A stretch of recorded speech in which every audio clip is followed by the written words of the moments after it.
Good morning, church. He's no stranger to us. He not only led us, but led the country during the most pressing time in our history, in our time, in our lifetime. During COVID, he was a partner, got us the antibody testing, and then one of the first places that offered the vaccine in our community. Would you put your hands together and welcome our former governor, Andrew Cuomo? Come on.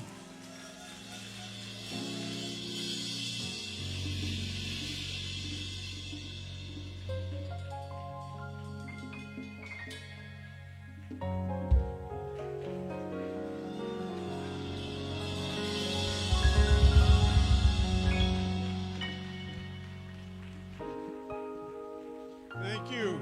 Good morning, church. It's a pleasure to be back at God's Battalion. Thank you for having me again. God is good. Let's give a big round of applause to Reverend Cockfield for all he does.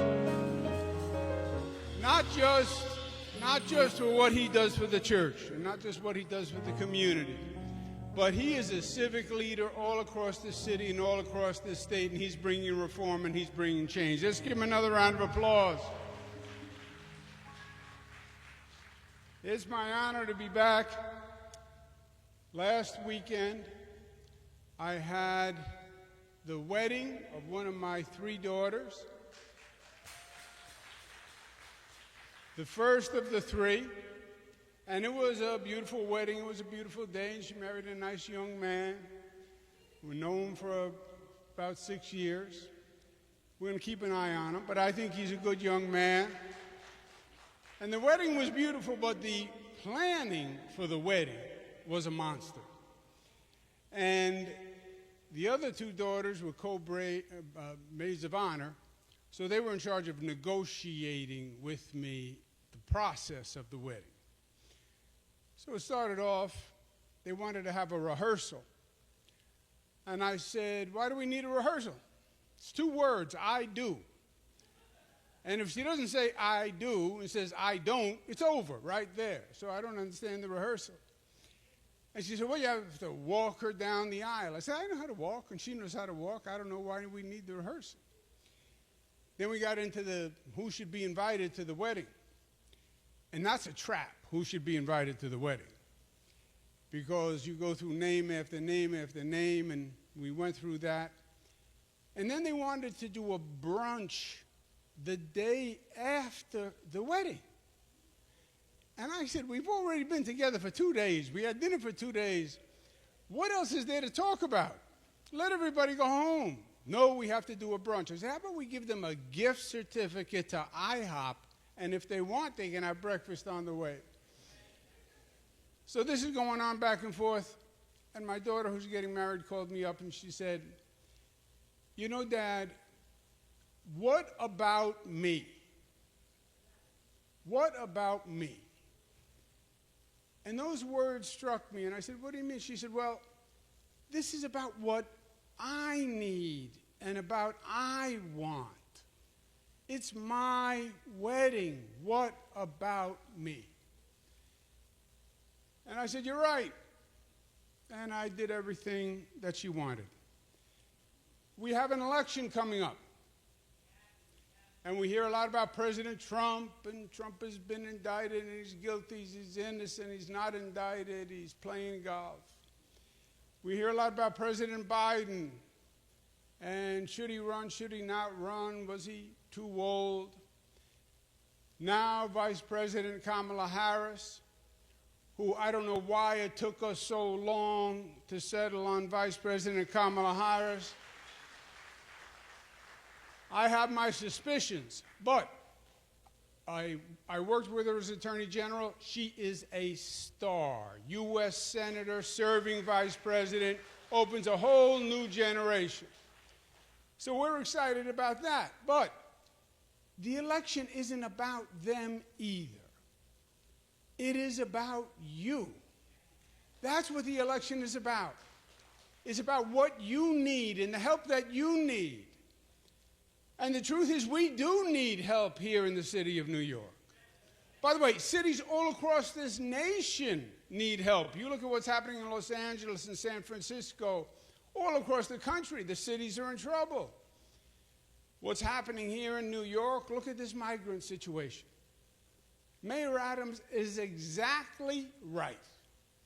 Federal government decides that they're going to open the border. Hundreds of thousands of migrants come in. 200,000 come to New York City. 200,000. And we have to provide hotels and health care and food. And the mayor goes to the federal government and he says, are you going to help? And the federal government says basically nothing.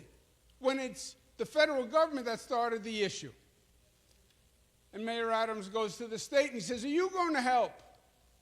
Now, this is a state government, which I know a little something about. That said, we are a sanctuary state. All the state politicians get up and they give speeches. We are a sanctuary state. We accept migrants. So the mayor said, good, can you help pay? State gave pennies on a dollar.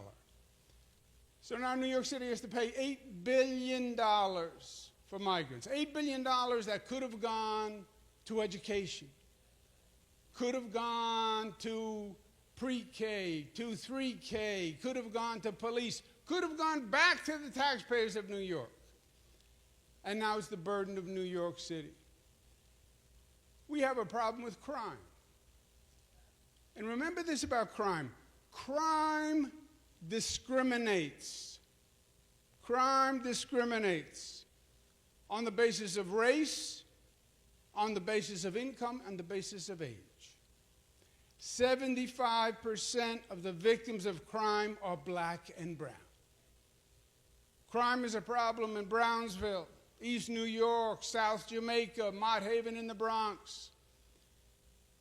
3 dumbest words ever spoken in politics. Defund the police. Yeah, maybe you don't need police if you're living in a Manhattan high-rise and you have a doorman and you have a security guard. Maybe then you don't need police. But if you're living out in one of the outer boroughs, in one of the neighborhoods that has issues, and you hear a noise in the middle of the night and somebody's coming through that window, you dial 911, you want someone to come. Police who are respectful, police who are trained, but we need security in this city. We need affordable housing. It's almost impossible to find affordable housing. We need public housing that is decent to live in. NYCHA is the federal government. You know the average age of the NYCHA buildings? 60 years old. 60 years old. And many of them were substandard when they were built.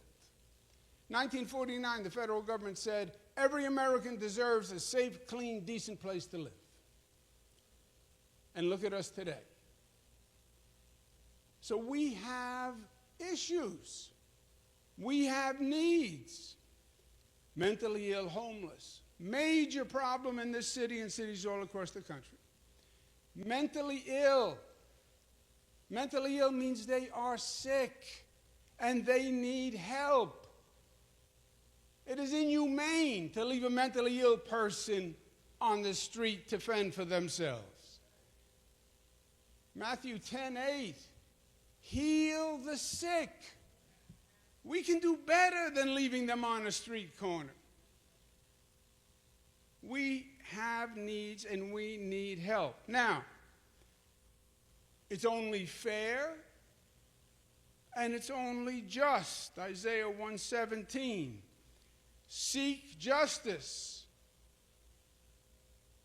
Oppression and corruption must end. We seek fairness and we seek justice. Every child should have a decent education. Every person should have a decent place to live. That's what we're saying. Everyone has a right to public safety. Now, I don't think the Republican Party is going to be all that attentive to our needs this election season. I may be surprised, but I've watched them for a while. I don't think so. And I think it's an opportunity for the Democratic Party to actually reestablish and reset itself. Because remember what the Democratic Party is all about. It is the party that said we represent the working men and women of this city, this state, this country, and it said we believe in a government that gets the job done. Being a Democratic Party was never about talking the talk, it was about walking the walk. Government is about action. It's about results. It's about change. It's about getting things done. It's about improving life for people. Well, it's hard. I know it's hard. Change is hard. Disruption is hard. But that's what we are all about. And that's what this Democratic Party has to show this year as we go forward. And I think we can remake this party and make these cities and make this state and make this country better than it has ever been. But it starts with you. And change always starts with you. And the question for this election that you need to ask when somebody knocks on your door and says, will you come out and vote? We need a high turnout. You say, what about me? What about what I need? The election is about serving you. Thank you and God bless you.